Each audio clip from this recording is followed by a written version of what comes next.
Welcome back to Business of Drinks. I'm Erica Ducey. And I'm Scott Rosenbaum. Today we're talking about one of the most powerful and misunderstood channels in the drinks business. I'm talking global hospitality. We're welcoming on someone with perhaps the most enviable job title out there, Gary Gruver, Director of Global Beverage Strategy at Marriott International. And when I say global, I mean it. Gary helps shape beverage strategy across more than 30 different Marriott brands in over 130 countries and soon to be 10,000 hotels worldwide. If you are a brand founder who has ever said, if we could just get into Marriott, then this episode is obviously required listening because, as Gary explains, there's no such thing as getting into Marriott. There are luxury properties like Ritz-Carlton, St. Regis, W Hotel, and the Edition. There are premium conference-driven hotels like the Sheraton, Marriott, and Renaissance hotels. And then there are also select service concepts like Moxie, Citizen M, and Aloft. Each one of these brands has a completely different set of economics, velocity expectations, and service realities. Yeah, so in luxury, it's all about storytelling and high-touch guest experiences. While in select service, cocktails have to move out the door in about 60 seconds, space is tight, and velocity really matters. So if you don't yet understand which tier you're right for, you're probably not ready to pitch. And this is just the beginning. For me, one of the biggest takeaways from this conversation is that placement is only about 20% of the work. Brands love to celebrate the win, but if you don't have the sales force, distributor alignment, inventory reliability, and activation plan behind the brand, you're only going to sell a few cases, and then you're going to be out the door. Yeah, and Gary is quite clear about expectations. If a product goes out of stock a couple of times, it becomes a nuisance for them.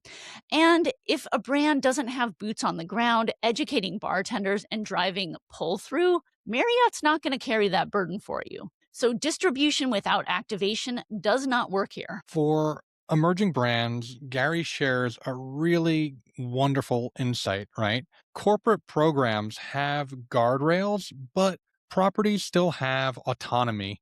And this means that, if you're a small brand, you can start local and you can build groundswell at one Ritz-Carlton or one JW Marriott location, and then over-communicate those wins to corporate and scale regionally from there. We also get into what's coming next. Non-alcoholic is a major focus for Marriott globally.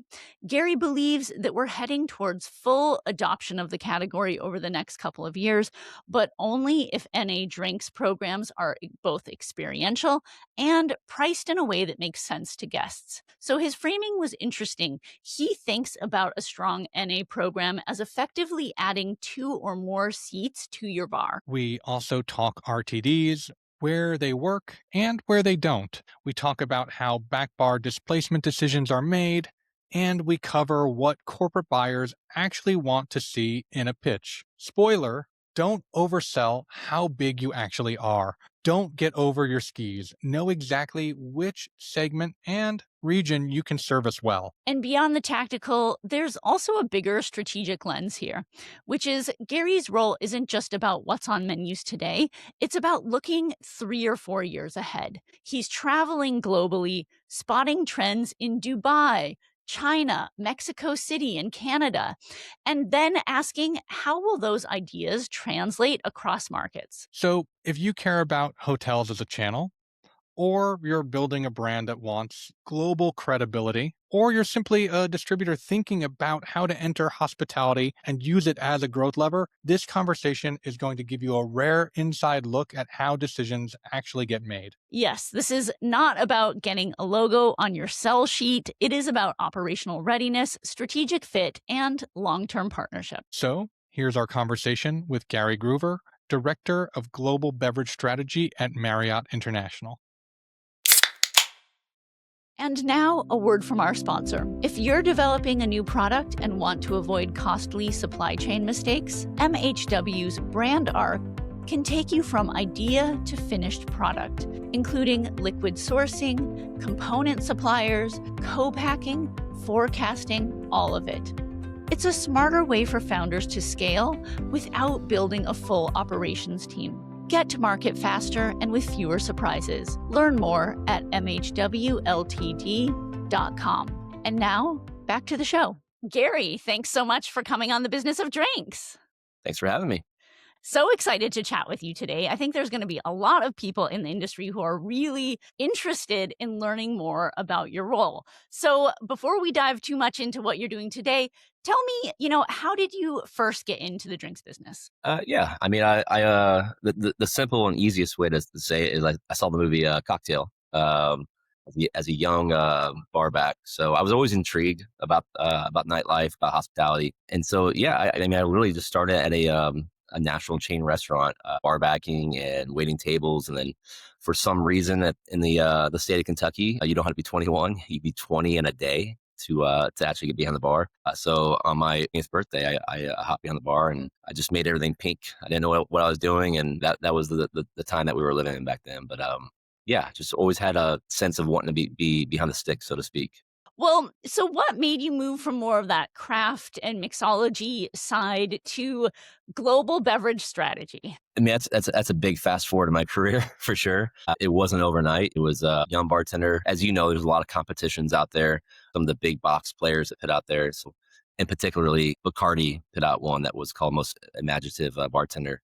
And I just put my name in the hat, and I did horrible at it. I got feedback, and yeah, I think the feedback loop was what really got me into this. So winning a couple national competitions with that really got me into the spotlight, gave me the opportunity to eventually go into a distributor role with Southern Wine Spirits at the time, now Southern Glazers. But I was their director of mixology and spirits education for 3 years for them. And really, Marriott just came along and said, hey, like, we heard about you. We want someone with an outside perspective to hotel beverage. And that's how I got my first role within Marriott. Now, if you fast forward today, my role is global now, and it's quite different than what it was when it started. But it's cool. It's great. I get to really talk about and manage and strategize what our company does moving forward. What are we doing 3 to 4 years in the future? I get to affect that, which is great. It's a they say, like, if you like what you do, you truly don't have a job. It's a hobby.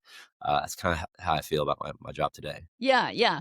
I mean, there's so few of these roles out there. So kind of, if you don't mind, just like describe essentially like what's the overarching mandates and then what does a day-to-day look like? Yeah. I mean, the baseline of what my role is to kind of to drive our brand strategy. So keep each brand unique and different from a beverage lens. Affect the guest experience, the journey. So when they check in to a hotel, how's beverage affecting that? And when they're leaving a hotel or when they're like getting home late, not just sitting at the bar. So how does beverage play a role into that? And I do that for 30 plus of our brands globally in over 130 countries. So the day to day really is looking at partnerships. That's a big part of it. We're nothing without our partners. So having strong partnerships and strategic ones that kind of keep the lights on for us, making sure that they're armed with the education, the route to market for us, how to support us the best. And then education is always a part of it. Making our jobs fun is kind of my strategy. Like it should be fun. If you're behind a bar, you're talking to guests every day. How do we keep retention in our hotels? To that talent levels. Always look at ways to kind of make our jobs fun and retain talent and elevate talent too as well. Nice. Well, walk me through how you think about the different hotel brands. So I was looking on Marriott's website and there's a breakdown of luxury hotels, which are like Edition, St. Regis, W, the Ritz-Carlton, then premium hotels like Westin, design hotels, the Autograph Collection, and then down to select, mid-scale, etc. So how is it that you conceptualize, like, give me an example of what it would look like for one of the concepts? Sure. I can give you a couple different theories because we have, like you said, you laid it out. We have select, premium, and then luxury. So if you look at the very top tier for our hotel company, Ritz-Carlton, for example, it's more about the high touch theater, storytelling, like in touch guest experience. How do we make people want to spend that kind of money in our hotels and get great value out of it? So that's genuine hospitality. Is having someone that's knowledgeable behind the bar, talking about this local story of this rum that came from the island. Just, imagining a situation there, and just having that high touch interaction with a guest. So it's very personable. It feels good. You feel like that person behind the bar, or that person taking care of you at table is like your friend. If you go down to a premium level, it's not what it is in luxury. It's just a little bit more obtainable. You can see some of our big box, Marriott's in some of these metropolitan areas host a lot of large scale conferences and whatnot. That ability to have that high touch is kind of harder to do because you have a little bit more mass scale. But you should still be delivering something that efficiently and something that has some kind of experience to it, some kind of storytelling role. And then if you take down to select, it's not that you're not going to get a great hospitality experience at a select service hotel point of view, but we look at how can we take the burden off the person behind the bar, the person waiting on you, because they have a lot of jobs in the select service where we can make them unencumbered from all the nuances of like, hey, like one thing we look at is like, how long does it take you to make a cocktail? It should be like 60 seconds or less because you have a lot of people to take care of and less infrastructure. So we definitely look at like the cost of goods, and then the rate of service. How can you get that drink over the bar quicker? Yeah, yeah. All right, so let me give you an example from my own life, which is the St. Regis Bahia Beach, which I've been to several times. And so at that property, there was like both a nightly champagne savoring, as well as a couple different signature cocktails, like different signature cocktails for each of the restaurants. Was that your footprint there? Like, did you have a hand in creating those, or does that happen? Like, does the individual signature elements happen at the property level? No, if I were to tell you that was me, that'd be a lie because we have by the end of this year we'll have 10,000 hotels. So to say that Gary has his DNA on every cocktail is kind of wrong. And it's not just me. I have content teams that we work with. We have other leaders in the company. Beverage for a hotel of our size is a big job. So we have other people that also help in this mission. Things like you talk about the savoring ritual. That is something that we will at a brand level say like, hey, what is our point of view? What is our DNA of beverage for this brand? And you nailed it. So St. Regis, we have the Sabrage. It's the house of champagne, really. Every hotel, they have this ritual at a certain time. The lights dim down. They might ring a bell. They'll talk about the House of Astor, and then they'll do a Sabrage. And sometimes they pull somebody in from the audience, and then you get a glass of champagne. It's a nightly ritual, so that's pretty cool. When it comes to individual cocktails, there's a Bloody Mary brand lens on St. Regis. I'm not sure if that's the signature cocktail you had, but even though we had the directive like to do something with a sense of place for this Bloody Mary, that translates into everything else too. And that's the property. The property pulls that through, which is great. That's their own DNA. They know best. This guy sitting here in Las Vegas where I'm at should know what is a sense of place for them. They should be able to do that themselves. Yeah, yeah. That's so fascinating. Well, I'm curious from like the global level perspective, how have the menus or the programs at Marriott's venues changed in recent years? Significantly, I would say they've been evolving. I've been at Marriott for about 10 years. And I say when I first came into it, it's a really good example. Non-alcoholic was nowhere. Non-alcoholic was I don't know, like a kiddie cocktail for my daughter or like a really sweet sugar mom juice cocktail if you wanted something that was non-alcoholic. Today, we see a big evolution in non-alcoholic for all the right reasons. Like for me, like I love to use these non-alcoholic drinks to kind of like pace my night out, especially when I'm on these long, arguably too long travel trips around the world. So you see a lot more NA, more sophisticated ingredients, house-made ingredients, I think, are still here to play. And then, we're not looking at the 12, 15 ingredient cocktails anymore, which I know that's probably about 15, 20 years ago. It's more impactful, more precise, and, 3, 4 ingredients. You're starting to see a lot about that. And then one more thing, I would say storytelling is probably a little bit more mainstream. And now a word from our sponsor. Meet Ride, a range of 2-ounce shots designed to help you manage your everyday moments. It's made with science-backed ingredients and free from sugar and calories. Whether you need to energize, get focused, or unwind, you'll find it on Amazon and at select retailers. To learn more and partner with Ride, visit ryde.com. And now, back to the show. What is this cocktail's DNA? What does it have to do with the sense of place, like we spoke about? How do we convey that to the guests when you're not in front of them speaking to them? They have to read this off a menu and feel, well, I identify with that cocktail. I want to try it out. Yeah, yeah. Well, let's shift a little to talk about brands and how they get into the Marriott portfolio. So, how do you like, let's say that a brand, a mid-size brand, wants to work with Marriott. Can you walk me through how that process would go? Yeah, I guess I can ground it in this. Think about yourself compared to like a bottle of Grey Goose on the back bar. We know that Grey Goose is going to be on our back bars. And just use an example, every bar you go to, even Select, they've earned that right to be there. They've done their time. We all remember that, world's best tasting vodka from the San Francisco World Spirits Awards that happened 20 years ago. They used it. They marketed it. They spent that money. They invested in that brand. Now they're in the part where they don't do too much more of that brand. Yes, they keep it alive. So I would always say compare yourself to a brand like that. What did they do to get to this place where now they are like, just, you don't even think about it. I have to have Grey Goose on my bar. So I think there's brands that get lost and say like, well, we had this great vodka and like we think it's better than said vodkas on the back bar. That's great. You think that. We have to get the guests now and the operators to think that. So what are you doing to infiltrate the market, get velocity, and get people talking about your brands? Because remember, at some of these busiest bars we have in hotels, the person behind the bar doesn't always have that time to story tell every single ingredient that's on the back bar. So how's the guest going to interact with that bottle and say, you know what, I'm going to spend my $20 of my expense account tonight on that vodka that I don't even know. How do you convey that message? So I think it's all about market penetration, talking about your brand, getting out there, and doing the groundwork that many of these icons of the industry have done 20, 30 years ago. You have to do it today. And a lot of people forget that. They just think their juice is good, which I agree. Juice is great. It's awesome. That's a third of it. Now we have to get out there and actually like get it in people like lip to lips. Yeah, yeah, definitely.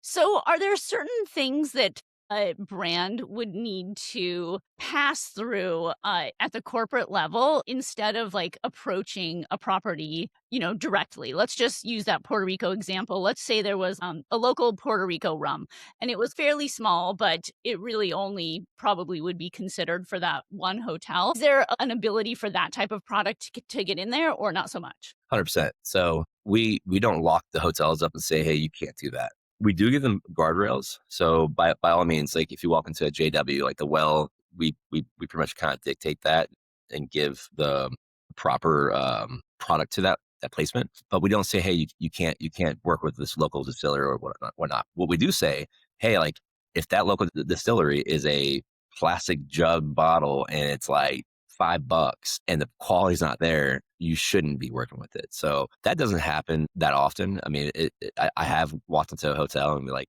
oh, hey, like we can't be doing this.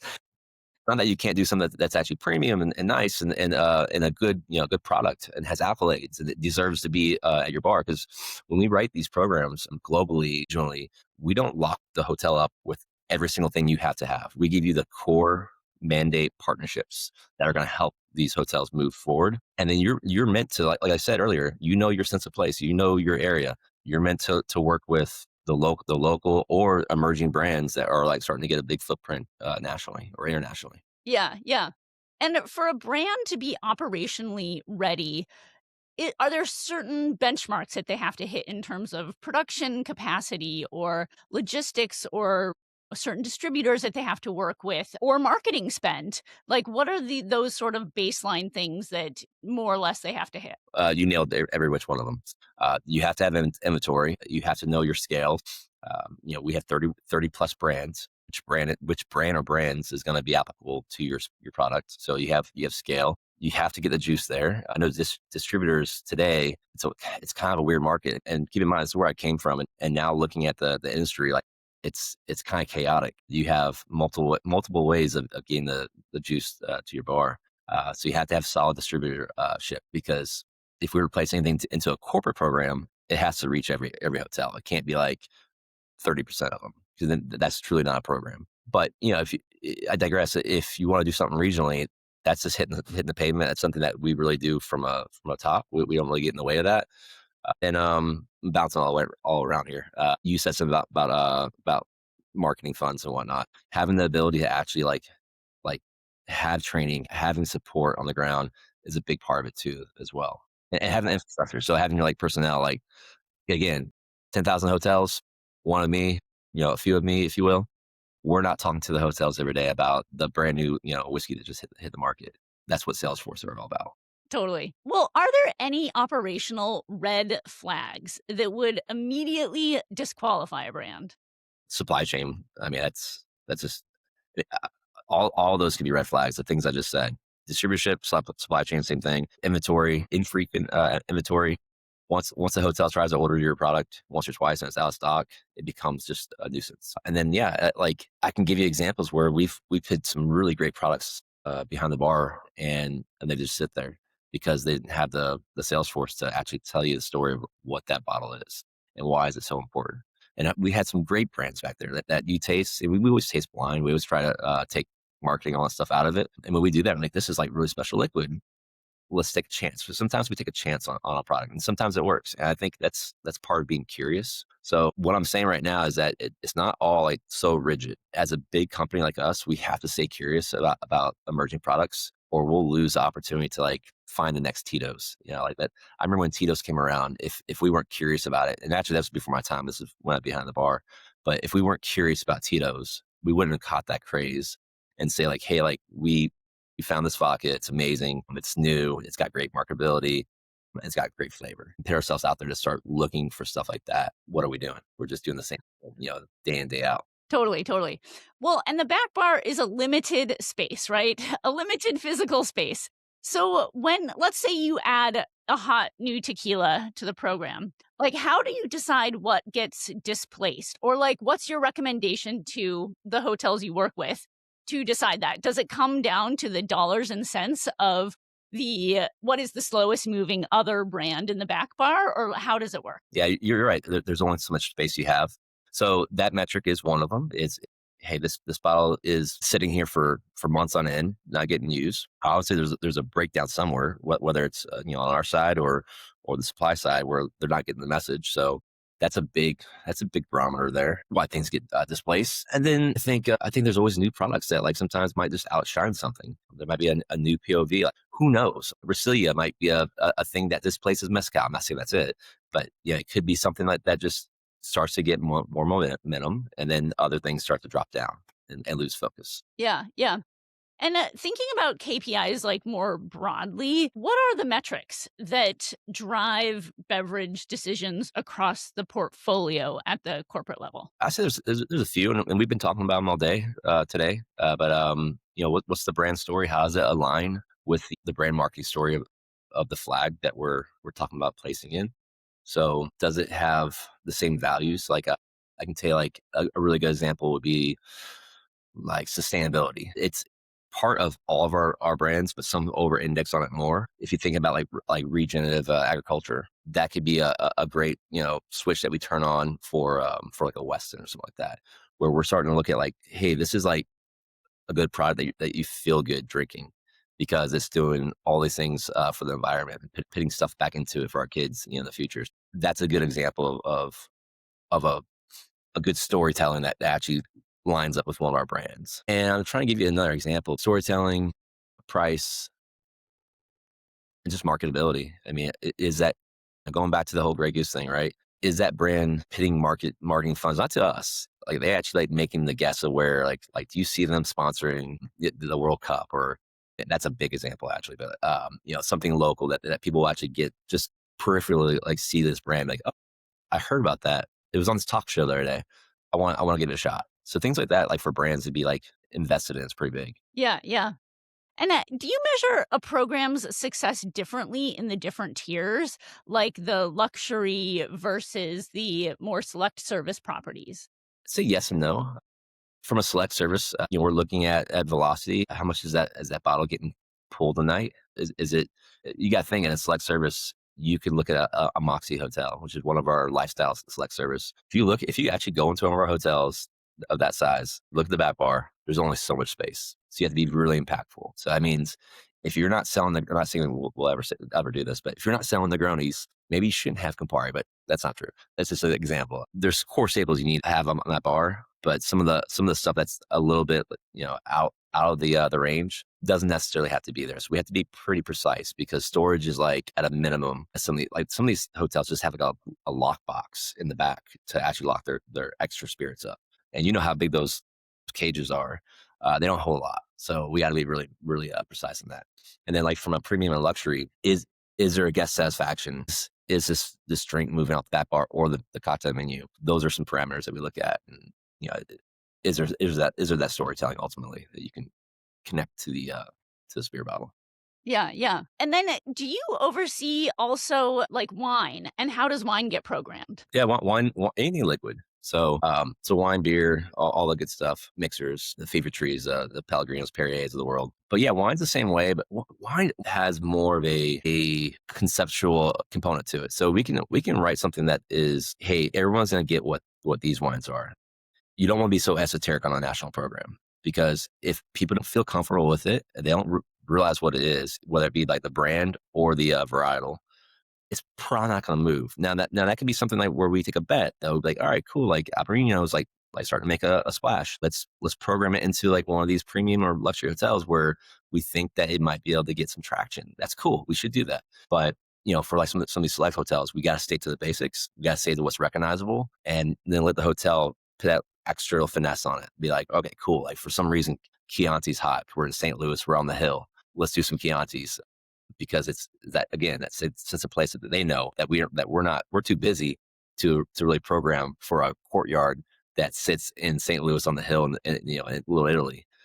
And now a word from our sponsor.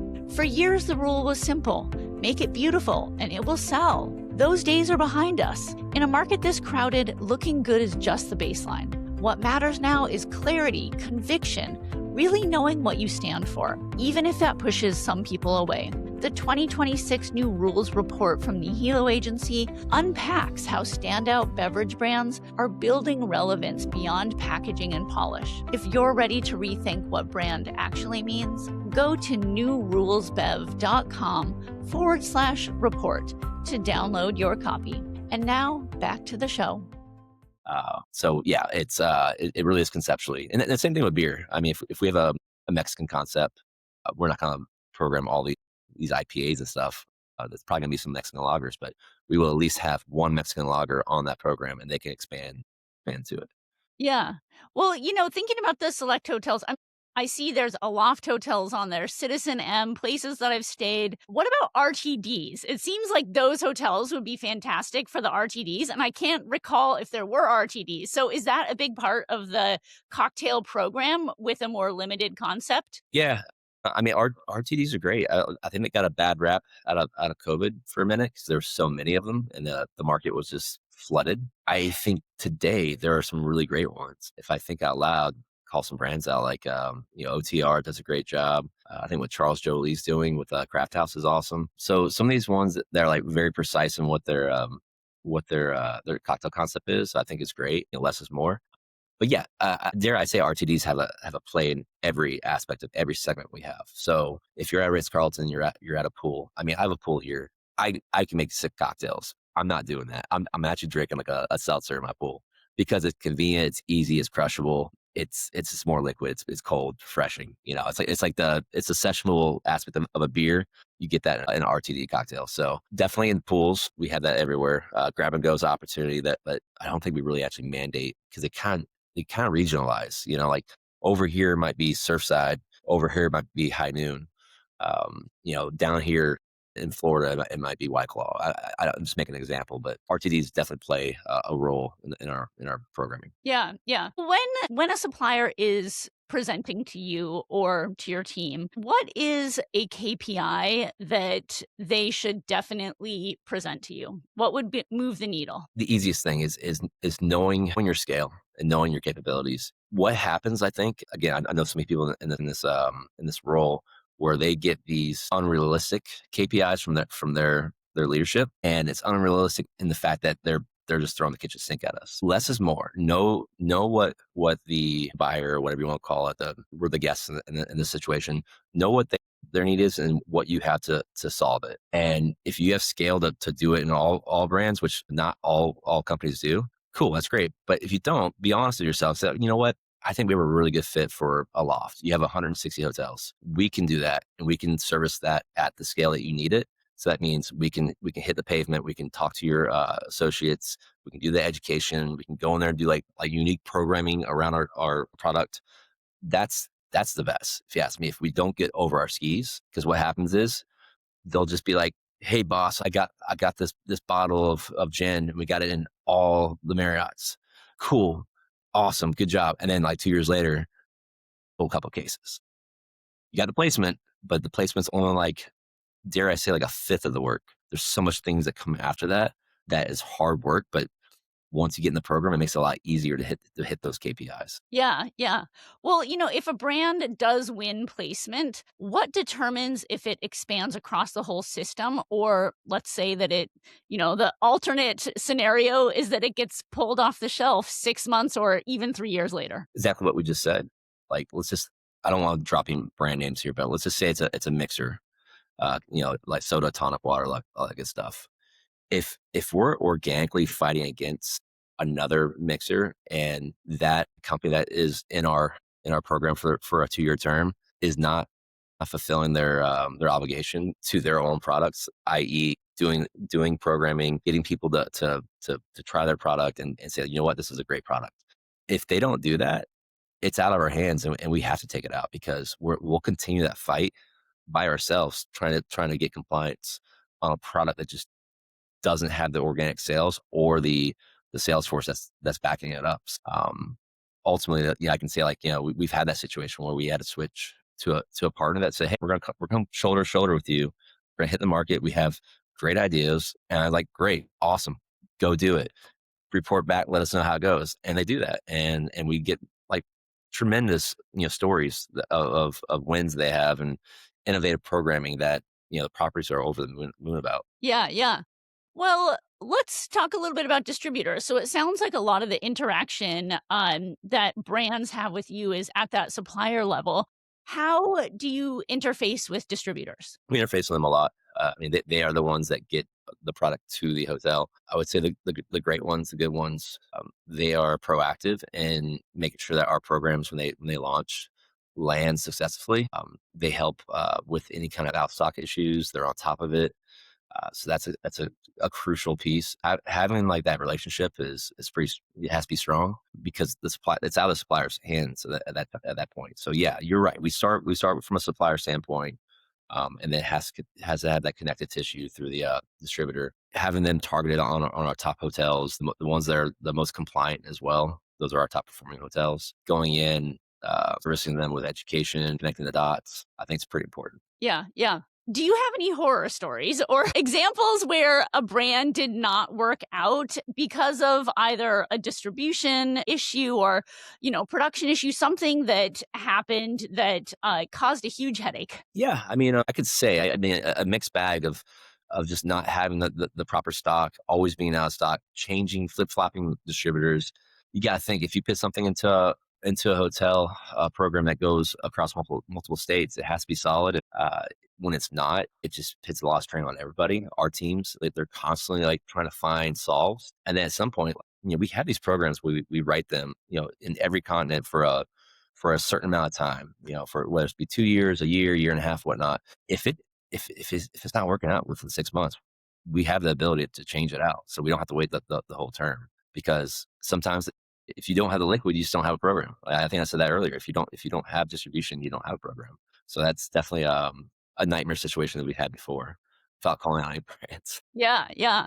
Well, if you were advising an emerging brand that wants placement inside a global hospitality system, what advice would you give them? Over communicate all the wins, talk about the wins, create a groundswell, as well, I'd call it. So even if you're small, it's okay. We still want to know about you. We still want to know what you're doing. And it's that Tito story I gave you, is us staying curious, and then that supplier being themselves out there and realizing, cool, we're not going to be able to do anything like from a national level or international level until you get the proper supply chain and all that good stuff we've been talking about. We still want to hear about you, like, doing this amazing concept at the Ritz-Carlton Naples in Florida, like how successful it was. So we start to like capture this stuff and be like, man, like that gin's really starting to like to click in, and it's because they're doing all these different botanicals, and let's keep an eye on them and see if we can do something, introduce them to other hotels that are in that region that aren't international because they can't get international yet or national yet. How do we start to string them along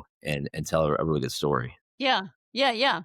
Well, that made me think a little bit more about the bar concepts. So, in thinking about the different tiers, are there actual bar concepts that move, like they get carried along? And I don't know if franchise is the right word, but they get carried along to the properties, or are they all individual? We used to, it's before my time too. We used to have like a conceptual bar concepts. Like if you think about Champions, the sports bar for Marriott hotels, I haven't looked at it that way for a long time. I'm not saying that we're not starting to get back into that. It does take a lot of moving parts to look at concepts and whatnot. Hey, I can say like maybe in luxury, like actually for a fact, we have a punch room concept that the luxury team looks after for Edition hotels, and that has gone global. That has gone into multiple hotels. Can't put a number on how many punch rooms we have, but that is a good example of a concept that works. It has a really good high touch, a theatrical hospitality feel to it that goes globally. I've been to a couple of them. They're always great, but the model really isn't taking a prototypical concept and just putting it everywhere. It doesn't necessarily work everywhere.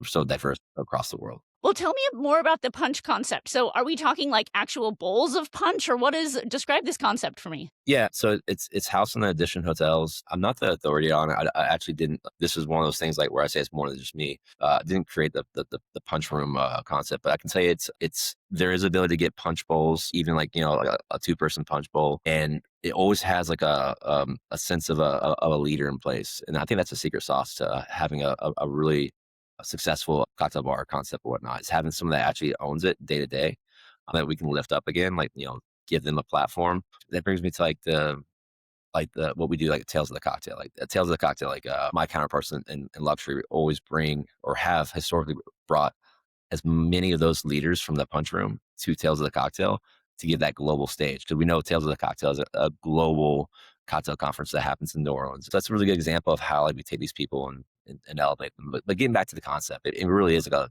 a living room lounge style. You're sitting in a really sophisticated space, excellent cocktails. The person that's serving you knows everything about that concept. They can talk to you with their eyes shut about what it is. And yeah, it's always been a great experience when I've gone to them.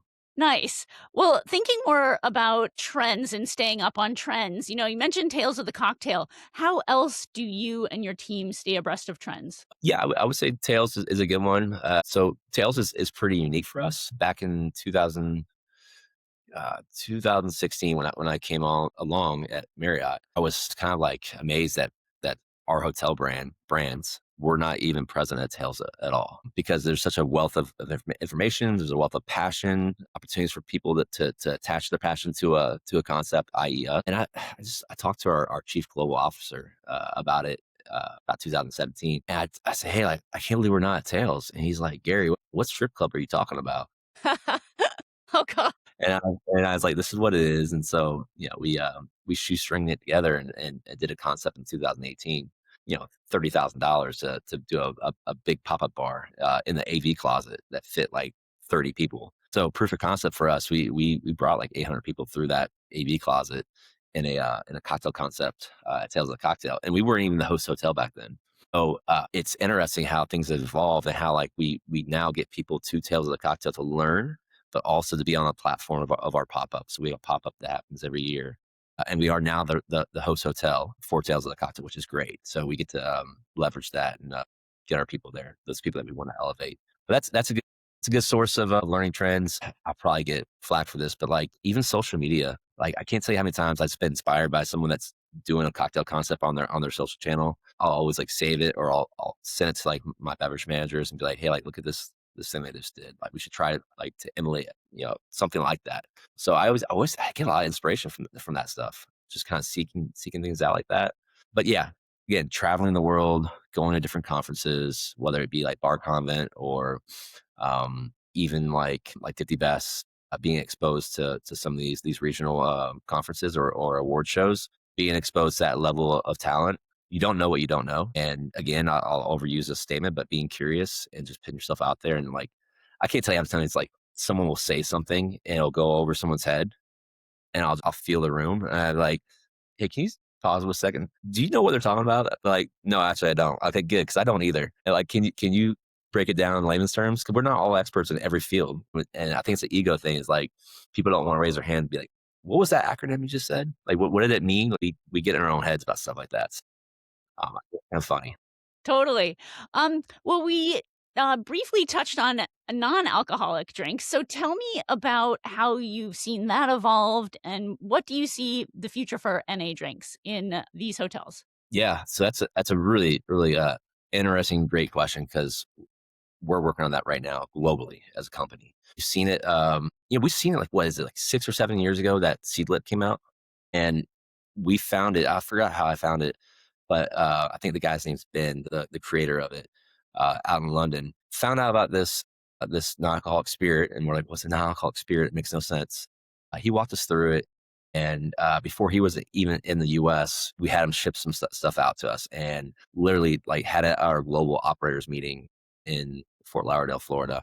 So all of our operators coming out from all around the world, and we like kind of like showcased like what that was, and people just couldn't get their head around it. Now, today, you talk about Sea Lip or a Liars or a non-alcoholic spirit. People at least halfway get it now. It's still kind of one of those things that's kind of like, what are you talking about? So the evolution of NA right now is a really interesting time where I see it going huge in the next 4 or 5 years. It's going to be full adoption. I think from a global standpoint, I think it already is that way in like EMEA and whatnot, other parts of the world. But the trend that we're hoping and what we're noticing and what we're pushing is let's not replace one vice for another.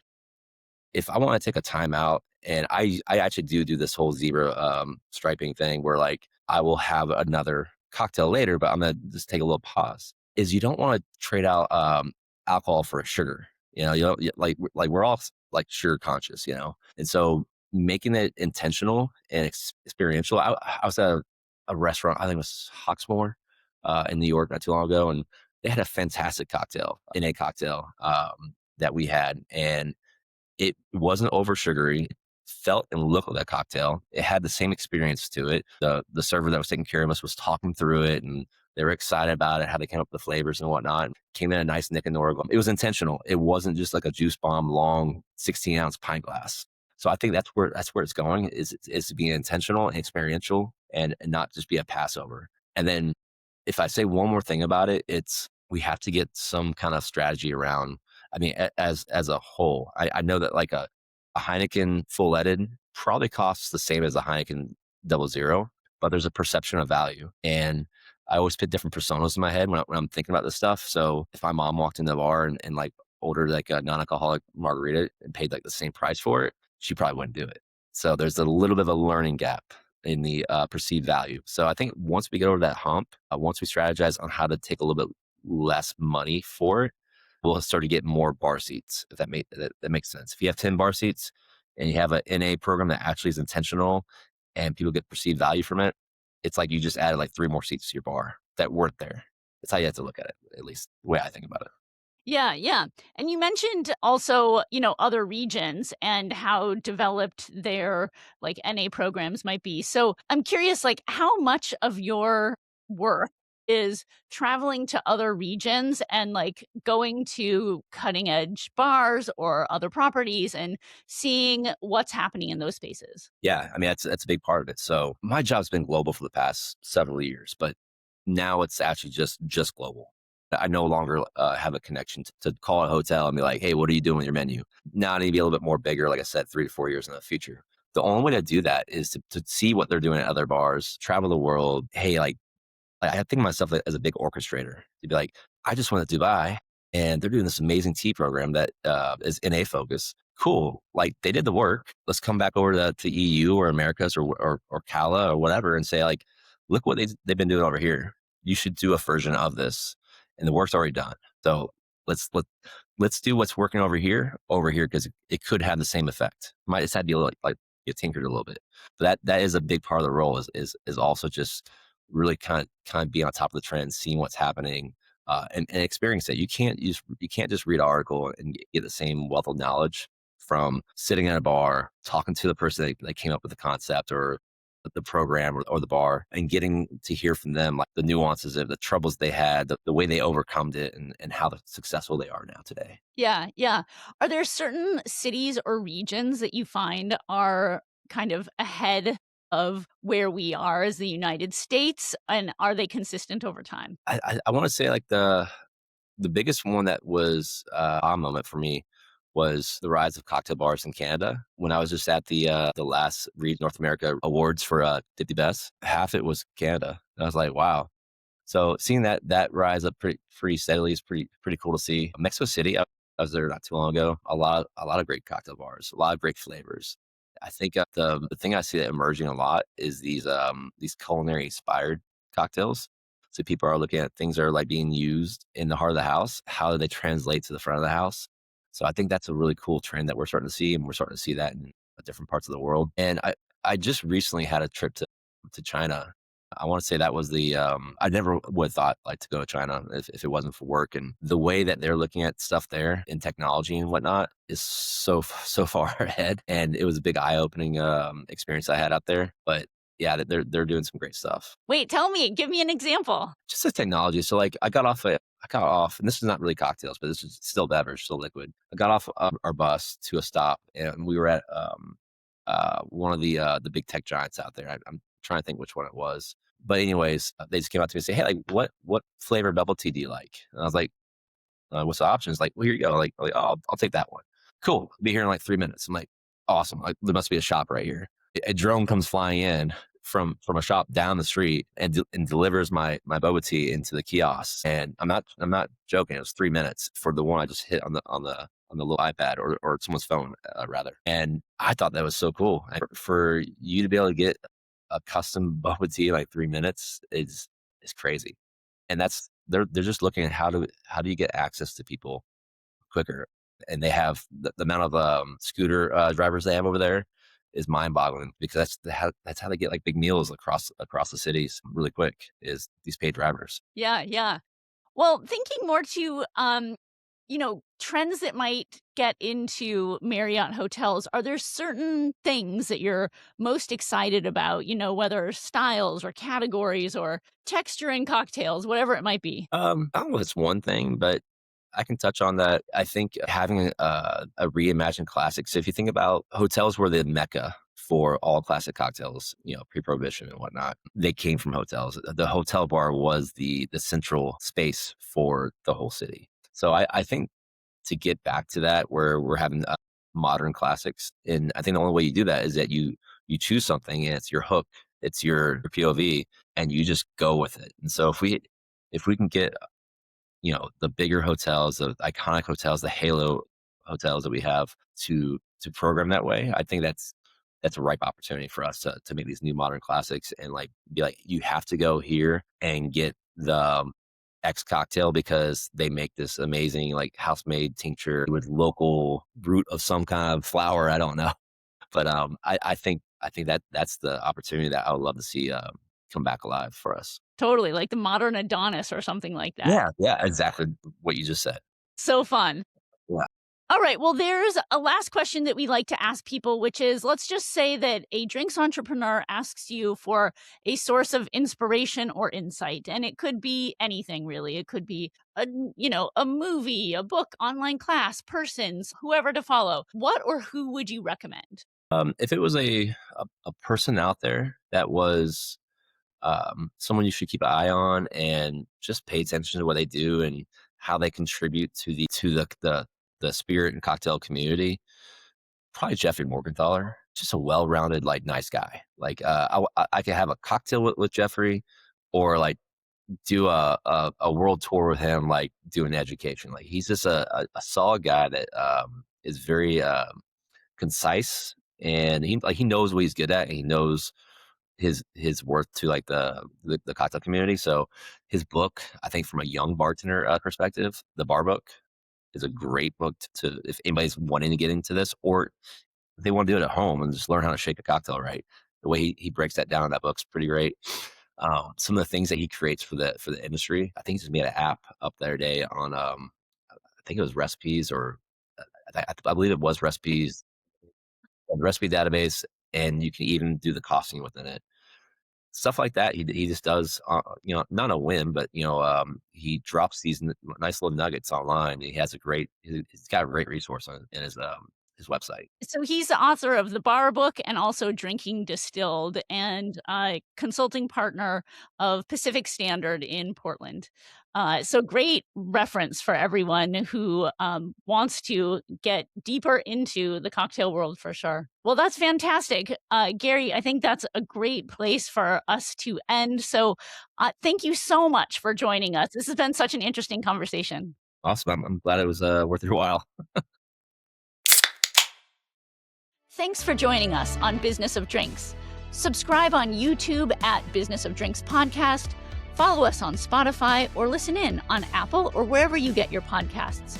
Please tap the notification button so you'll be the first to know when a new episode drops. And help us spread the word. Click those star ratings, give us a review, and share episodes or clips on your socials. It really helps us reach new listeners. Finally, if there's something that you'd like us to cover on the podcast, tell us. We're at podcast@businessofdrinks.com or reach out via Instagram or LinkedIn. We love hearing from you and we respond to each and every message. Thanks and see you next time.